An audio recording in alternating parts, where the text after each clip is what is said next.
تعالی وبرکاتہ۔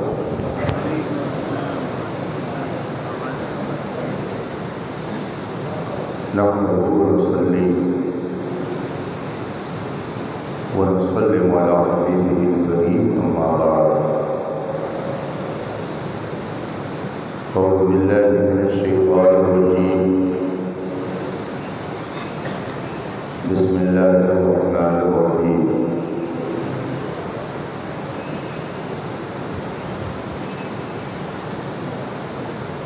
إن الذين آمنوا وعملوا الصالحات سيجعل لهم الرحمن ودا۔ صدق الله العظيم وصدق رسوله النبي الأمين الكريم، ونحن على ذلك من الشاهدين والشاكرين، والحمد لله رب العالمين۔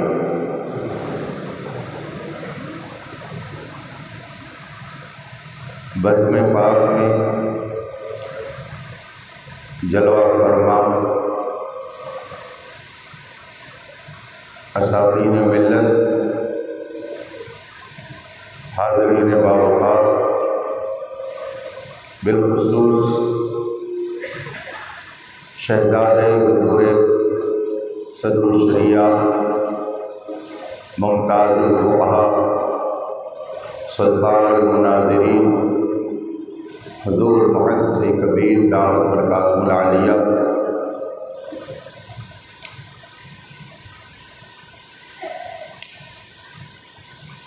اور خانوادہ صدر الشریعہ کے وہ جملہ ماں و بزرگ جن کی روشنی سے آج صرف بر صغیر ہی نہیں بلکہ دنیا کا بے شمار خطہ روشنی پا رہا ہے۔ حضور صدر الشریعہ خلیفہ اعلیٰ حضرت قدس سرہ کا یہ عرص مبارک جو حالات کے پیش نظر محدود پیمانے پر منعقد ہے، ہمارے اور آپ کے لیے نہایت سعادت کی بات ہے کہ ان حالات میں بھی ہم اور آپ صاحب عرص سے فیوض و برکات لینے کے لیے یہاں حاضر ہو گئے۔ مجھ سے پیشتر آپ حضرات نے بہت معلوماتی خطاب اور تقریر سماعت فرمائی، اور ابھی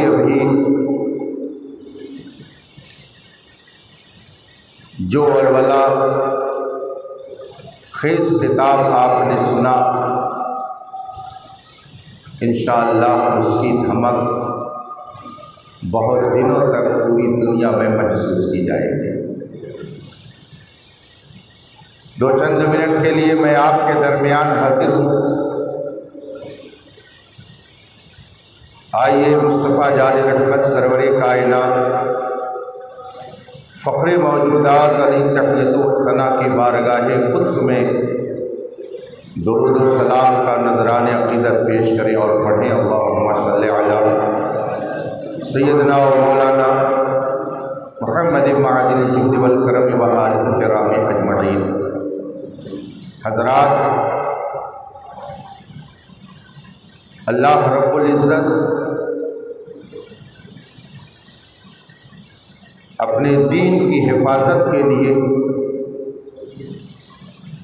ہر دور میں ایک ایسی جماعت کو کھڑا کرتا رہے گا جو اسلام پر ہونے والے حملوں کا جواب دے گی، اور جس جماعت کے ذریعہ اسلام کی سچی تصویر امت مسلمہ کے سامنے بے غبار آئینے کی طرح موجود اور باقی رہے گی۔ 1400 سال کی تاریخ اٹھا کر آپ دیکھیں، رسول پاک صلی اللہ علیہ وسلم کے اس ظاہری دنیا سے تشریف لے جانے کے بعد سے لے کر اب تک ہر دور میں کسی نہ کسی نام سے فتنے بھی اٹھے، مگر ان فتنوں کی سرکوبی کے لیے اللہ نے بہتر سے بہتر انتظام بھی فرمایا۔ یزیدیت کا فتنہ ہو، اعتزال کا فتنہ ہو، تشبیہ و تجسیم کا فتنہ ہو، یا اس دور آخر میں دیوبندیت و وہابیت اور رافضیت کا فتنہ ہو، ہر فتنے کو ختم کرنے کے لیے اللہ نے کسی نہ کسی شخصیت کو کھڑا کیا ہے۔ جس وقت دنیا میں فتنے وہابیت نے سر ابھارا، رب کائنات نے اپنے فضل اور اپنے کرم سے رسول پاک صلی اللہ علیہ وسلم کے وفاداروں کے ایمان کی حفاظت کے لیے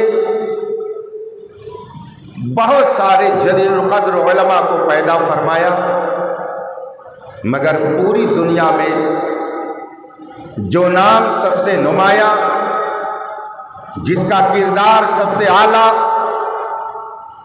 جس کا کارنامہ سب سے بلند، جس نے باطل کے خلاف سینہ سپر ہو کر حق کی آواز کو بلند کیا اور ہر باطل فتنے کی سرکوبی کے لیے اپنی زندگی کو وقف کر دیا، دنیا اسے مجدد دین و ملت امام احمد رضا کے نام سے جانتی ہے۔ میں نے ایک موقع پر چند علماء کے درمیان یہ بات رکھی کہ دنیا میں بہت ساری جگہوں پر بڑے بڑے علماء موجود تھے، مگر کیا وجہ ہے پورا کا پورا صوبہ، پورا کا پورا ملک بدعقیدہ بن گیا، مگر ہندوستان ہزار کوششوں کے باوجود وہابیت و بدعقیدگی کی گود میں مکمل طور سے نہیں جا سکا، بلکہ 70 سے 80% تک مسلم آبادی آج بھی اپنے نبی کے ساتھ سچی وفاداری کا دم بھرتی ہے۔ کیا وجہ ہے؟ ایران شیعیت کی گود میں چلا گیا، حجاز وہابیت کی گود میں بیٹھ گیا۔ کیا وجہ ہے؟ بے شمار ممالک بدعقیدگی کی زد میں آ گئے، مگر ہندوستان آج بھی نبی کے وفاداروں سے بھرا ہوا ہے۔ چند علماء کے سامنے جب میں نے یہ بات رکھی تو ان میں سے ایک صاحب نے فرمایا، صحیح بات یہ ہے کہ دیگر ملکوں میں کوئی احمد رضا نہیں تھا، ہندوستان میں اللہ نے امام احمد رضا پیدا فرمایا، جس نے ہندوستانی مسلمانوں کے دین کے تحفظ کے لیے جو کام کیا ہے صبح قیامت تک اسے بھلایا نہیں جا سکتا۔ اس کی خدمات ہی کی بدولت جس طرح سے ہندوستانی مسلمانوں کا ایمان محفوظ ہے، دنیا کے جس خطے میں چلے جائیے ان کی خدمات کا آپ کو وہاں بھی جلوہ نظر آئے گا۔ تبھی تو دنیا کہہ رہی ہے ڈال دی قلب میں عظمت مصطفیٰ سیدی اعلیٰ حضرت پہ لاکھوں سلام۔ دنیا کے جس خطے میں چلے جائیے جہاں پر اہل سنت و جماعت کے لوگ پائے جاتے ہیں، وہاں پر آپ کو امام احمد رضا کے افکار و نظریات کو پھیلانے والے بھی ملیں گے۔ امام احمد رضا قدس سرہ کے خانے علم سے فیضیاب ہونے والوں کی ایک لمبی فہرست ہے، مگر ان میں نمایاں نام حضور صدر الشریعہ بدر الطریقہ علامہ امجد علی اعظمی علیہ رحمت و رضوان کا ہے۔ آپ امام احمد رضا کے احب الخلفاء کہے جاتے ہیں۔ خلفاء میں جو امتیاز حضور صدر الشریعہ کو حاصل تھا وہ اور کسی کو نہیں حاصل تھا۔ ایسا نہیں کہ صدر الشریعہ علیہ رحمت و رضوان کسی تملق و چاپلوسی کی بنیاد پر اس منصب پر فائز ہوئے تھے۔ رب قدیر نے اپنے کرم سے جو صلاحیتیں صدر الشریعہ کو دی تھیں، ان صلاحیتوں کے ذریعہ اعلیٰ حضرت نے پوری دنیا میں جو فقہ حنفی کا پیغام پہنچانے کا کام کیا ہے، اس کی بدولت صدر الشریعہ احب الخلفاء کہے جاتے تھے۔ اعلیٰ حضرت کے فیض و برکات کے عظیم چشمے کا نام صدر الشریعہ ہے۔ اعلیٰ حضرت قدس سرہ کے حاضر باشوں میں ایک لمبی فہرست ہے، مگر حضور صدر الشریعہ علیہ رحمت و رضوان نہایت ممتاز اور منفرد نظر آتے ہیں۔ جس طرح سے حضور صدر الشریعہ رحمت اللہ تعالی علیہ اعلیٰ حضرت کے حب الخلفاء ہوئے، اور حضور صدر الشریعہ نے اپنی زندگی کے آخری لمحے تک امام احمد رضا کے افکار و نظریات کو پوری دنیا میں پھیلایا، اور جس اخلاص کے ساتھ وہ بریلی سے وابستہ رہے کہ ایک جلیل القدر عالم نے جب یہ تحریر فرمایا اور میں نے پڑھا تو میری حیرت کی انتہا نہ رہی کہ سرکار مفتی اعظم ہند رضی اللہ تعالیٰ عنہ کی بارگاہ میں صدر الشریعہ کا ذکر آ گیا۔ حضور مفتی اعظم ہند کی آنکھیں نمناک ہو گئیں اور فرمایا یہ صدر الشریعہ کا اخلاص تھا کہ انہوں نے بریلی ہی کو اپنی زندگی کے آخری لمحے تک اپنا گھر سمجھا۔ وہ کثیر التعداد طلبہ کے استاذ تھے، با اثر پیر تھے، شیخ تھے، ان کی شخصیت علمی شخصیت تھی۔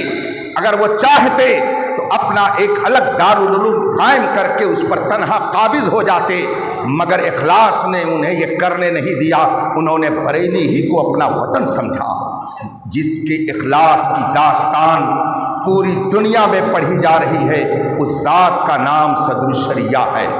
اس ذات نے قوم کو جو عطا کیا، پوری جماعت کے خانوادوں کے آپ حالات معلوم کر لیجئے تو آپ کو یہ محسوس ہوگا کہ حضور صدر الشریعہ کا فیضان جس طرح سے آج پوری دنیا میں عام و تاب ہے، آپ کو کم خانوادے اس طرح سے دکھائی دیں گے۔ حضور صدر الشریعہ رحمت اللہ تعالی علیہ نے امت مسلمہ کی رہنمائی کے لیے ایک عظیم کتاب جو بہار شریعت لکھی۔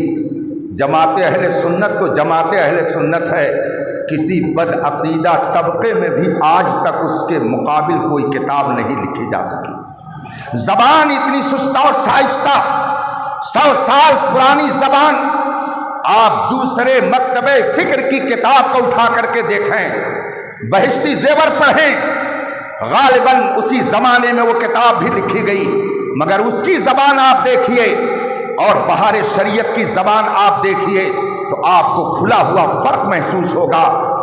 بہار شریعت کی زبان ایسا محسوس ہوتا ہے کہ آج کے ماحول میں لکھی ہوئی زبان ہے۔ اس زمانے میں جو اردو بولی جاتی تھی اس سے ہٹ کر کے صدر الشریعہ نے جو زبان استعمال کی، جو سلاست ہے، جو روانی ہے، جو عمدگی اس کے اندر ہے، جو ترکیب کا حسن ہے، آج بھی الحمدللہ اس کے جلوے سے لوگوں کی آنکھیں روشن ہیں۔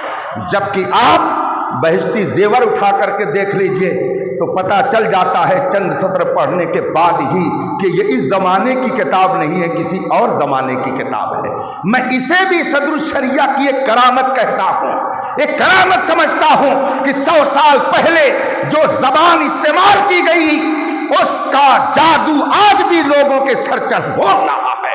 حضور صدر الشریعہ رحمت اللہ تعالی علیہ نے جس وفاداری کے ساتھ امام احمد رضا کے افکار و نظریات کو پوری دنیا میں پھیلایا، حضور صدر الشریعہ علیہ رحمت و رضوان کے بعد آپ کے شہزادوں نے ہند و پاک میں جو کام کیا، علامہ عبد المصطفیٰ اظہری علیہ رحمت و رضوان نے پاکستان کی سرزمین پر جو عظیم الشان کارنامے انجام دیے، آپ اسے بھی مطالعہ میں لا سکتے ہیں، مگر ہم جنہیں اپنے ماتھے کی آنکھوں سے دیکھ رہے ہیں، جن کے کارناموں کو ہم سن بھی رہے ہیں، دیکھ بھی رہے ہیں، ماتھے کی آنکھوں سے جس کا مشاہدہ کر رہے ہیں، وہ ذات حضور محدث کبیر کی ہے۔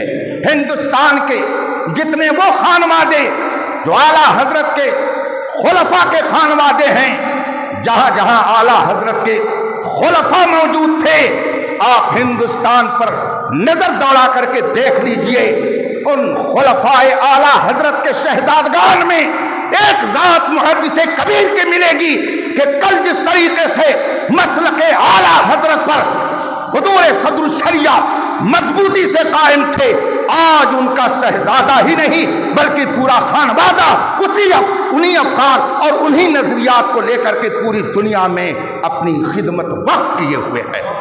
حضور محدث کبیر کے بارے میں ابھی بہت شاندار باتیں آپ نے خطیب لاسانی، خطیب ہردل عزیز، معتمد و مستند حضور محدث کبیر علامہ مفتی شمشاد صاحب قبلہ سے آپ نے سماعت کیا۔ مجھے 25 سال پہلے کی بات یاد آ گئی جب حضرت مفتی شمشاد صاحب حضرت کے حوالے سے گفتگو کر رہے تھے۔ یہ لفظ ممتاز الفقہا یہ غالباً اسی شاگرد نے پہلی بار استعمال کیا تھا جس کے تعلق سے ابھی بہت ساری باتیں آپ نے سماعت کر لی ہیں۔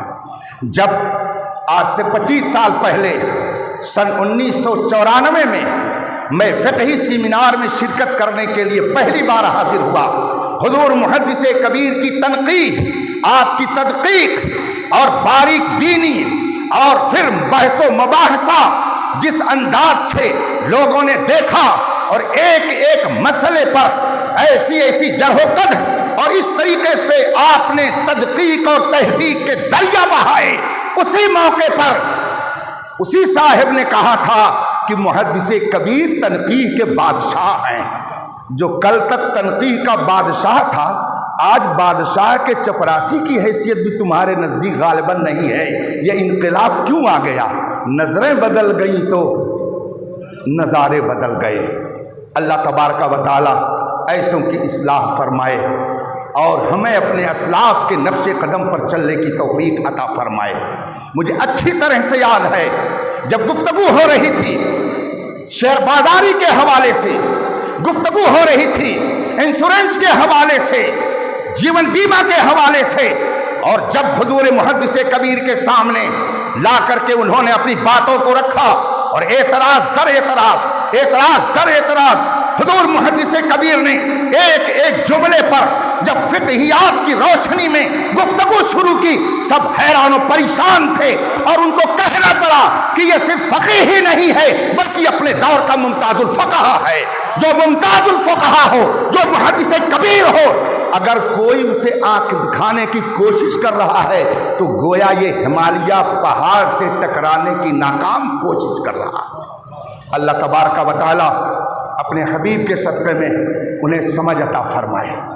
ابھی حضرت علامہ مفتی شمشاد صاحب نے فرمایا کہ یہاں عید کر رہے ہیں اور دوسری جگہ کہہ رہے ہیں کہ مطلع صاف تھا، وہ عید غلط ہوئی، وہ کسی اور جگہ کی بات نہیں، وہ میرے شہر خلیل آباد ہی کی بات ہے۔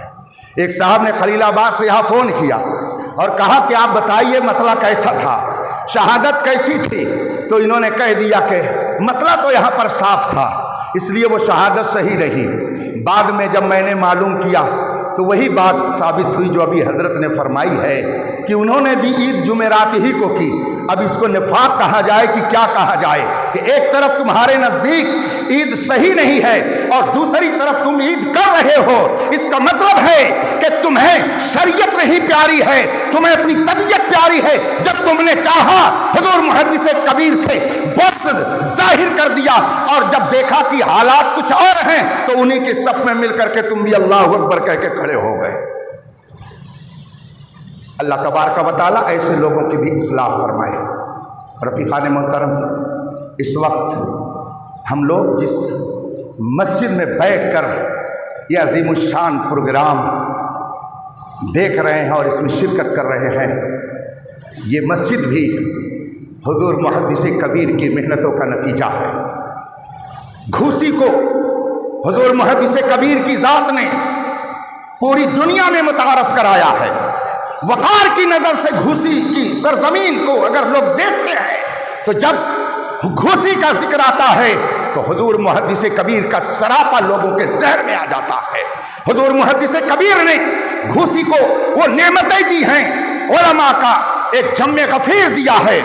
آج پورے ہندوستان میں جب کسی شاندار خطیب کو بلانے کی بات کی جاتی ہے، بدعقیدوں سے مناظرے کی بات کی جاتی ہے، تو جن چند شخصیتوں پر لوگوں کی نظریں ٹھہرتی ہیں انہی شخصیتوں میں سے حضور محدث کبیر کے شاگرد رشید مناظر اہل سنت مفتی شمساد صاحب پر بھی لوگوں کی نظریں جاتی ہے۔ پورے ہندوستان میں کہیں بد مذہبوں کا جواب دینے کی بات آتی ہے، بلکہ بڑے بڑے اداروں کے بیچ میں کوئی پہنچ کر کے اگر اہل سنت کو چیلنج کرتا ہے تو ان کی زبانیں گنگ ہو جاتی ہیں۔ اگر کوئی ان کا جواب دینے کے لیے پہنچتا ہے تو وہ گھوسی کا شہزادہ مناظر اہل سنت جو شاگرد رشید ہے محدث کبیر کا مفتی شمساد صاحب کی ذات پہنچتی ہے۔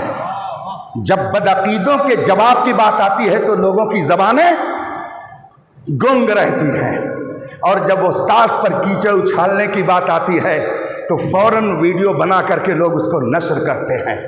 میں نے 3-4 روز پہلے ایک مقولہ پڑھا، المصیب اشیاخی کالباحث عن حتفہ بظلفہ، اس کا ترجمہ بھی اس میں لکھا ہوا تھا، المصیب اشیاخی، اپنے شیوخ اپنے اساتذہ کے ساتھ بدسلوکی کرنے والا اس بکری کی طرح ہے جو اپنے کھر سے اپنی موت کا سامان فراہم کرتی ہے۔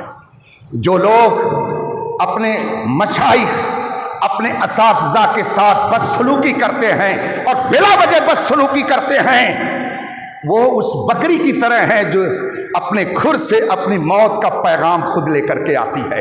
حضور محدث کبیر نکالی سینکڑوں نہریں کہ پانی کچھ تو کم ہوگا، مگر پھر بھی میرے دریا کی طغیانی نہیں جاتی۔ پورے شرق و غرب میں آپ ہندوستان کے جس خطے میں چلے جائیے، میں نے اس دوران مخالفین سے بھی پوچھا، آپ بتائیے محدث کبیر کے معیار کا کون ہے؟ علم حدیث میں ان کے معیار کا کون ہے؟ علم فقہ میں ان کا ہم پلہ کون ہے؟ تقوی اور طہارت اور احتیاط میں ان کے برابر کون ہے؟ حق گوئی اور بے باکی میں ان کا مد مقابل کون ہے؟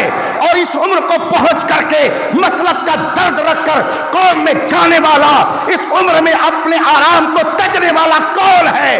تو برجستہ کہتے ہیں کوئی اور نہیں، محدث کبیر ہے۔